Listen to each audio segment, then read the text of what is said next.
안녕하세요. 공부하는 유선생의 유선생입니다. 기본 간호 이번에 새로운 차트 들어갑니다. 감염 관리와 무균술 돕기 차트인데요. 감염 관리, 요즘에 이제 코로나 때문에 이 감염에 대해서 굉장히 예민하고 또 중요합니다. 그래서 이제 제 생각인데 뭐 시험에 코로나 관련해서 이런 감염 관리 차트 부분 굉장히 시험에 많이 나올 것 같아요. 그래서 이제 중요성도 많이 높아지고 해서 이제 확실하게 숙지하고 계셔야 문제 잘 푸실 수 있을 것 같아요. 그래서 오늘 감염 한번 배워보겠습니다. 복습 다시 한번 해볼 텐데요. 저도 뭐 다 새롭게 배우는 내용들이어가지고 여러분들하고 같이 공부해가면서 조금 더 이제 기억 오래 가도록 복습 다시 해보겠습니다. 감염에 대해서 나왔어요. 이 감염이란 일단 용어를 알고 넘어가야 되죠. 그래서 이제 감염에는 그 숙주와 미생물과의 관계에서 그 성립되는 그 반응이에요.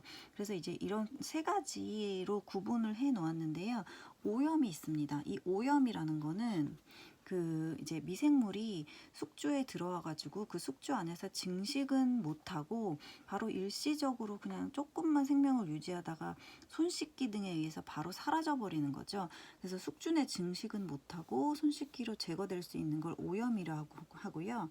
정착 있습니다. 정착은 미생물이 숙주 내 들어가서 자리는 잡았어요. 하지만 이게 나쁜 뭐 병적 반응을 유발하지 않는 그런 상태를 그 정착이라고 합니다. 몸 안에서 아무런 반응을 유발하지 않는 그런 상태예요.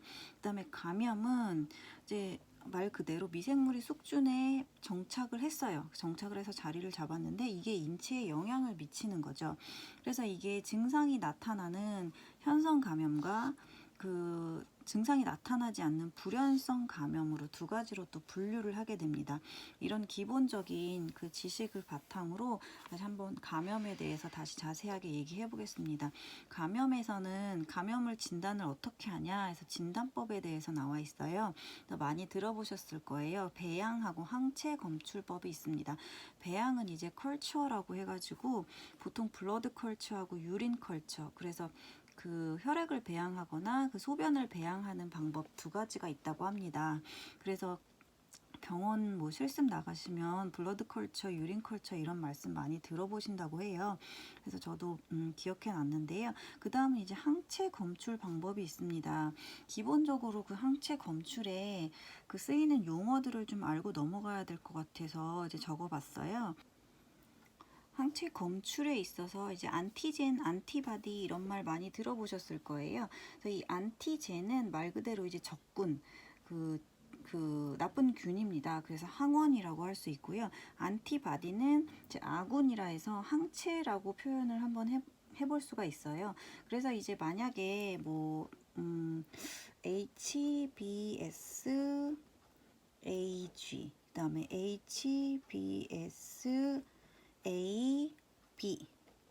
하면 이게 약간 그 간염, 뭐 B형 간염에 대한 뭐 그다음에 항 H니까 항원이 마이너스다. 그리고 그 간염에 대한 항체가 플러스다 하면은 이거는 정상인 거예요. 왜냐면은 항원이 마이너스고 그 항체, 그러니까 아군이 정상적으로 활동을 하고 있는 거니까 얘는 플러스니까 정상인 거죠.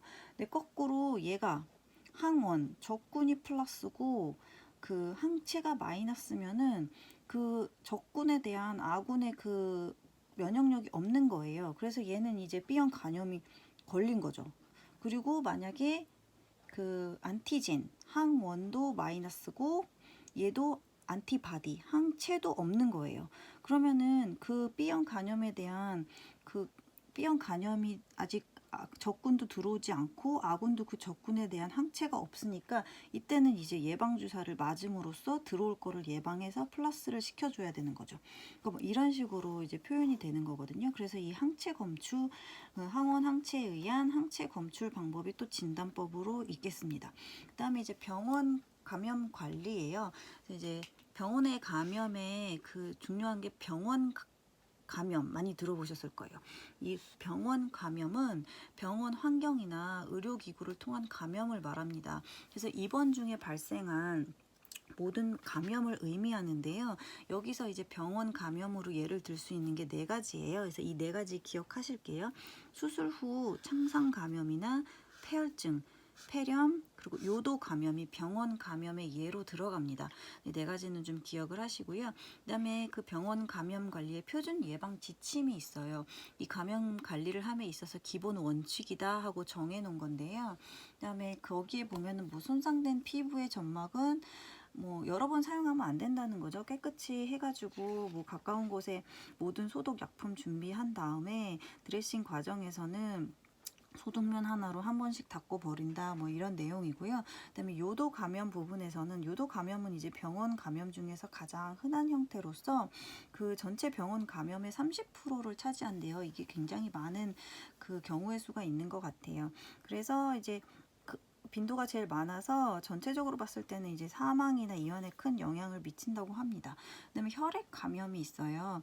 혈액 감염은 그 카테터를 통한 그런 감염이 있는데 그 혈액 예방 감염을 예방하기 위해서는 그 카테터 감염 위험이 낮은 부위에 삽입하는 게 좋다고 합니다. 그래서 뭐 말초혈관 카테터에서는 하지보다는 상지, 뭐 손목 상박보다는 손등, 뭐 이런 식으로 그 기본 그 원칙이 있는 것 같아요. 그래서 그렇게 자세하게까지는 공부는 안 해도 되실 것 같은데 기본적으로 혈액 감염은 감염 위험에 낮은 부위에 카테터를 삽입한다라는 거 알고 계시고요. 그다음 감염 예방을 위한 주사 실무 있습니다. 주사기와 주사바늘 관리에 관해서 되게 긴 내용이 나오고 있어요. 근데 이게 결론적으로는 그 일회용 제품이기 때문에 재사용을 하지 않는다 뭐 그런 내용이고요. 그 멸균 소독된 거기 때문에 사용 직전에 바로 포장을 제거해서 바로 사용을 하고 그다음에 미리 약을 이렇게 담아서 놔두지 않는다. 뭐 그리고 뭐 기본적인 내용이에요. 읽어보시면 다 아시는. 그리고 이게 주사기를 놓을 때 주사를 다 쓰고 만약에 뚜껑을 씌울 때나 이럴 때 두 손을 하게 되면 이렇게 씌우는 과정에서 바쁠 때 이렇게 급하게 씌우다 보면은 그 주사기가 뚜껑을 통과해서 이제 반대쪽 손을 찌를 수 있다는 거죠. 그래서 그 바늘에 찔리지 않도록 한 손 기법을 사용한다 뭐 이런 내용이 명시되어 있습니다. 약물 취급 시 감염 예방 보겠습니다. 약물은 그 사용 전에 그 환자에게 적용되는 그 약품의 정보가 맞는지 확인하고 투여 직전에 약물을 바로 준비해야겠죠. 그래서 만약에 준비된 약물은 1시간 내에 바로 투여가 돼야 되고요. 그 일회용량의 그 약물은 뭐 쓰고 남았다고 해서 그걸 보관을 하는 것이 아니고 남은 것은 바로 폐기를 시키고요.